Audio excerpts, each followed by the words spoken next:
I was 72 years old when I finally opened the box. 45 years of letters, stacked neatly, chronologically, each one in its original envelope with my name written in that familiar handwriting. Oliver Hayes. The same handwriting that had appeared in my mailbox once a year, every year since I was 27 years old. I never responded, not once, but I kept every single letter. My granddaughter Emma found me in the attic that afternoon, surrounded by yellowed envelopes and decades of unread words. She sat down beside me on the dusty floor, pulled her knees to her chest, and asked the question I'd been avoiding for nearly half a century. "Why didn't you ever write back, Grandpa?" And I realised I didn't have a good answer anymore. The reasons that made sense in 1978 felt absurd in 2023. Fear, shame, the weight of what other people might think. All of it seemed so small now, looking back. The first letter arrived on my 28th birthday. I was living in Chicago then, working at an advertising firm, married to Patricia for 3 years. We had a nice apartment in Lincoln Park, talked about having kids soon, lived the life everyone expected us to live. The envelope had a Boston postmark and I recognised the handwriting immediately. My hands shook as I held it. I didn't open it for 2 weeks. When I finally did, late one night while Patricia slept, the words were simple. "Dear Adrian, I hope this finds you well. I think about you often. I wonder if you think about me too. No pressure to respond. I just wanted you to know I'm here. Always, Oliver." I burned that letter in the kitchen sink, watched the paper curl and blacken until his words disappeared into ash. But the next year, another letter came, and the year after that, and the year after that. At some point I stopped burning them and started hiding them instead. A box in the back of my closet, then the attic when we bought the house. Patricia never knew about them. Nobody did. Oliver and I met in college, Boston University, 1968. I was studying business, he was pre-med. We were randomly assigned as roommates our sophomore year and became inseparable almost immediately. He was brilliant and funny and had this way of seeing straight through all my carefully constructed defences. We'd stay up until 3 a.m. talking about everything and nothing, philosophy and politics and our dreams for the future. He wanted to be a surgeon. I wanted to make a difference in the world, though I wasn't sure how yet. The first time I realised what I felt for him was different. We were studying for finals in the library. December, junior year. He'd fallen asleep with his head on his folded arms, exhausted from pulling an all-nighter. I watched him sleep and felt this overwhelming tenderness, this desire to protect him from everything difficult in the world. And then he woke up and looked at me with those green eyes and smiled, and I felt my heart do something it had never done before. I was terrified. We never talked about it directly. This was 1969. You didn't talk about these things. But there were moments. His hand on my shoulder that lingered too long. The way we'd find excuses to be alone together. Late-night walks through Boston when we should have been sleeping. Once, drunk on cheap wine, he told me I was the most important person in his life. I told him the same thing back. We sat on his bed, our shoulders touching, and I knew if I turned my head, if I closed the distance between us, everything would change. I didn't turn my head. I was too afraid. After graduation, I took a job in Chicago. He stayed in Boston for medical school. We promised to stay in touch, but I made sure we didn't. I stopped returning his calls, let his letters go unanswered. I met Patricia 6 months later at a company mixer. She was pretty and kind and exactly what I was supposed to want. We were engaged within a year. I told myself I was doing the right thing, building a normal life, being who I was supposed to be. I didn't invite Oliver to the wedding. That was the final cut, the one that was supposed to sever everything cleanly. But then came the letters, one every year, arriving like clockwork on my birthday. I never read them after that first one, just added them to the box and tried not to think about what they might say. Patricia and I had 2 kids, Daniel and Rebecca. Good kids who grew into good adults. I was a decent father, a decent husband. I provided well. We had family vacations and backyard barbecues and all the trappings of a successful suburban life. But there was always this hollow space inside me, this feeling that I was performing rather than living. Patricia felt it too, I think. We were affectionate but never passionate, comfortable but never fully connected. She died 4 years ago. Breast cancer. I held her hand at the end and she told me she loved me and I told her I loved her too, both true and not true at the same time. After she passed, my kids wanted me to downsize, move into something smaller, easier to maintain. Daniel kept pushing me to go through the attic, sort decades of accumulated stuff. I kept putting it off, until Emma, my youngest granddaughter, offered to help. She's 23, studying social work, has her girlfriend's pride flag as her phone background, and talks openly about queerness in a way that makes it sound normal, easy, like it's not something to be ashamed of. We were sorting through old boxes when she found it. The letters, 45 of them. She held up the box with a curious expression. "What are these, Grandpa?" And I couldn't lie to her. I don't know why. Maybe because she represented everything I'd been too afraid to be. Maybe because I was tired of carrying the weight alone, so I told her about Oliver, about what he'd meant to me, about the life I didn't let myself live. She didn't judge me, didn't look disappointed or shocked. She just asked if I'd ever read the letters. When I said no, she asked why. And I realized I didn't have a good answer anymore. What was I still afraid of? What was I still protecting? So I opened the box and started reading. The letters were beautiful, every single one. Oliver wrote about his life, medical school and residency, and eventually his career as a cardiac surgeon. He wrote about patients he'd saved and ones he'd lost, about moving to San Francisco in the 80s, about watching friends die during the AIDS crisis, about eventually meeting someone named Marcus, a high school teacher, and building a life together, about adopting 2 kids from foster care, about joy and grief and the ordinary magic of a life fully lived. But mostly he wrote about me, how he thought about me, wondered about me, hoped I was happy. He wrote that he'd loved me fully and completely, and that love had shaped who he became. He wrote that he didn't expect anything from me, didn't need me to respond, but wanted me to know that his door was always open. That if I ever wanted to talk, even after decades, he'd be there. The last letter from my birthday this past March was different, shorter, his handwriting shakier. "Dear Adrian, I'm 73 now, and the doctors tell me I have maybe 6 months. Lung cancer, spread to the bones. Marcus died 2 years ago and I miss him every day. But I find myself thinking about you more lately, about who we were when we were young, about the life we might have had if we'd been braver. I don't write this to make you feel guilty. I just wanted you to know that knowing you, loving you, even from a distance, even unrequited, made my life richer. You were my first love, and in many ways you remained my truest love. I hope you've been happy, Adrian. I hope your life has been full of joy. I'm grateful for what we had, even if it was brief. Always, Oliver." I read that letter 3 times before I could breathe properly. 6 months, maybe less now, given that it had been written in March and we were already in August. I'd wasted 45 years out of fear and shame and cowardice, and now I might be too late. Emma sat beside me while I cried. Really cried, maybe for the first time since Patricia's funeral.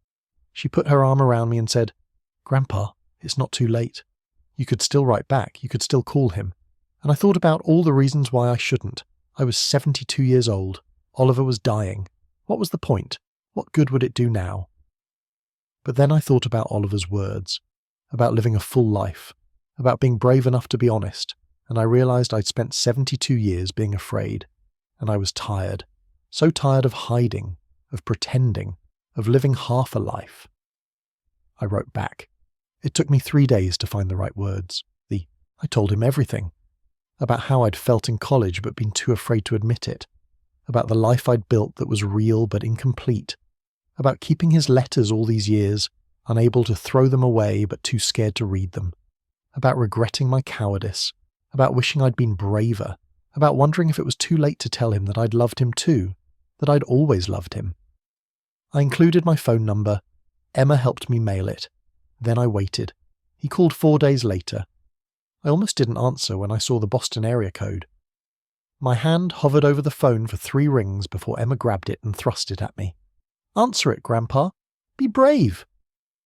His voice was older, rougher, weakened by illness. But it was still Oliver, still the person who'd known me better than almost anyone. We talked for 2 hours that first call, carefully at first, feeling our way through decades of silence. But then it got easier. We fell back into the rhythm we'd had in college, finishing each other's sentences, laughing at the same moments. The conversation flowed like no time had passed at all. We talked every day after that, sometimes for hours, sometimes just for a few minutes when he was too tired. He told me about his life in detail, his career, his marriage to Marcus, who sounded wonderful, his kids, who are grown now with families of their own, the joy and struggle and beautiful ordinary moments of a life lived authentically. I told him about my life too, about Patricia and our kids and grandkids, about my career in advertising that had been successful but ultimately unfulfilling, about the hollow feeling I'd carried for decades, about regretting that I'd let fear dictate my choices. He listened without judgment, told me he understood, that we'd both done the best we could with the tools we had at the time.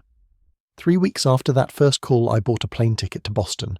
Emma helped me pack. My kids thought I was crazy, a 72-year-old man flying across the country to visit someone he hadn't seen in nearly 50 years. But Emma understood. She drove me to the airport and hugged me tight and told me she was proud of me. Oliver was in hospice by then. His daughter Sarah picked me up from the airport. She looked like him. Same green eyes, same warm smile. She hugged me like she'd known me forever. "Dad's been talking about you non-stop," she said. "I think he's been waiting for this." I was nervous walking into his room. What do you say to someone you've loved for 50 years but haven't seen in nearly as long? What if it was awkward? What if the connection we'd felt on the phone didn't translate in person? But then I saw him, and all the fear evaporated. He was thin and pale, clearly near the end, but his eyes lit up when he saw me. "Adrian," he said, and his voice cracked. "You came." I sat beside his bed and took his hand. It was lighter than I remembered, more fragile, but it still fit perfectly in mine. "I'm sorry I took so long," I said. "I'm sorry I wasted so much time." He squeezed my hand. "You're here now. That's what matters." We talked for hours, about everything and nothing, about the past and the present and the future we wouldn't have. His kids came and went, bringing us tea and sandwiches, giving us privacy.